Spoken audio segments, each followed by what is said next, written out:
Hello' friends, আজি আমি discuss কৰিম মেথছৰ মষ্ট ইম্পৰ্টেণ্ট কুৱেশ্যন। তাৰ ভিতৰত প্ৰথম কুৱেশ্যনটো হ'ল the HCF of two digit number is 8, then which one of the following can never be their LCM? ইয়াতে কুৱেশ্যনত আমাক HCF বা গসাগু দিয়া আছে 8, কিন্তু আমাক বাহিৰ কৰিব লাগে কোনটো লসাগু নহয়।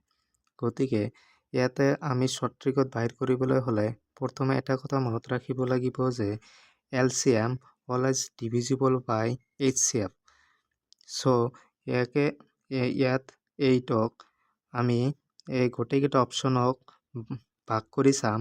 যিটোক ভাগ কৰিব নোৱাৰিম সেইটো তাৰ LCM নহ'ব, আৰু যিকেইটা ভাগ যাব গোটেইকেইটা তাৰ LCM হ'ব। গতিকে আমি ইয়াক প্ৰথমে গোটেইকেইটা অপশ্যনক ভাগ কৰি চাম। যেনে 24ক ভাগ কৰিলে 8ৰে আমি পাম 3, গতিকে এইটো তাৰ LCM হ'ব। আকৌ অপশ্যন বি আছে 48, 48ক 8ৰে ডিভাইড কৰিব পাৰি, গতিকে এইটো হ'ব LCM। আকৌ 56 আছে, 56ক ডিভাইড কৰিলে 8ৰে ইয়াকো ডিভাইড কৰিব পাৰি, গতিকে এইটো হ'ব তাৰ LCM। কিন্তু 60 আমি 8ৰে ডিভাইড কৰিব নোৱাৰি, গতিকে ইয়াত কাৰেক্ট অপশ্যনটো হ'ব অপশ্যন ডি 60, এইটো তাৰ LCM নহয়।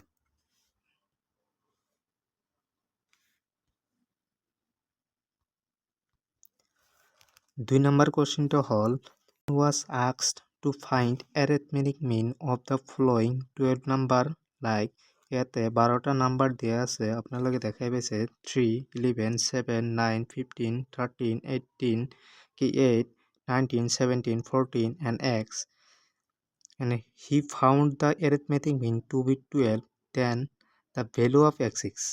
ইয়াতে কুৱেশ্যনটোত কৈছে এজন ছাত্ৰক তলত দিয়া 12টা সংখ্যাৰ গড় ওলাব দিয়া হ'ল, য'ত নাম্বাৰকেইটা দিয়া আছে আপোনালোকে দেখিছে, কিন্তু আৰু ছাত্ৰজনক গড় মান দিয়া আছে 12, তেন্তে ইয়াত থকা এক্সৰ মানটো বাহিৰ কৰিব লাগে। আকৌ ইয়াতে এক্সৰ মান বাহিৰ কৰিবলৈ হ'লে আমি যিকেইটা নাম্বাৰ দিয়া আছে গোটেইকেইটাক প্লাছ কৰিম। প্ৰথমতে that is 3 plus 11 plus 7 plus 9 plus এনেকৈ যিকেইটা নাম্বাৰ দিয়া আছে গোটেইকেইটাক প্লাছ কৰিম। প্লাছ কৰাৰ পিছত আকৌ যিকেইটা নাম্বাৰ দিয়া আছে সেইকেইটাৰে ডিভাইড কৰিম। ইয়াতে দিয়া আছে 12টা নাম্বাৰ, এই 12টাৰে আকৌ ডিভাইড কৰিম। ইকুৱেল টু আমাক দিয়া আছে এৰিথমেটিক মিন, মানে গড়টো দিয়া আছে, ছাত্ৰজনৰ গড়টো দিয়া আছে 12।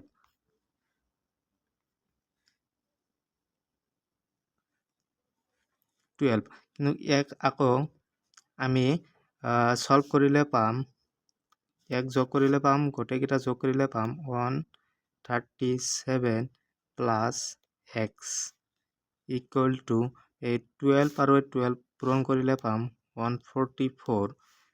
আকৌ আমি ইয়াকে এক্স পাম equal to 144 minus 137 equal to 7। চ' আমাৰ কাৰেক্ট অপশ্যনটো হ'ব অপশ্যন এ 7।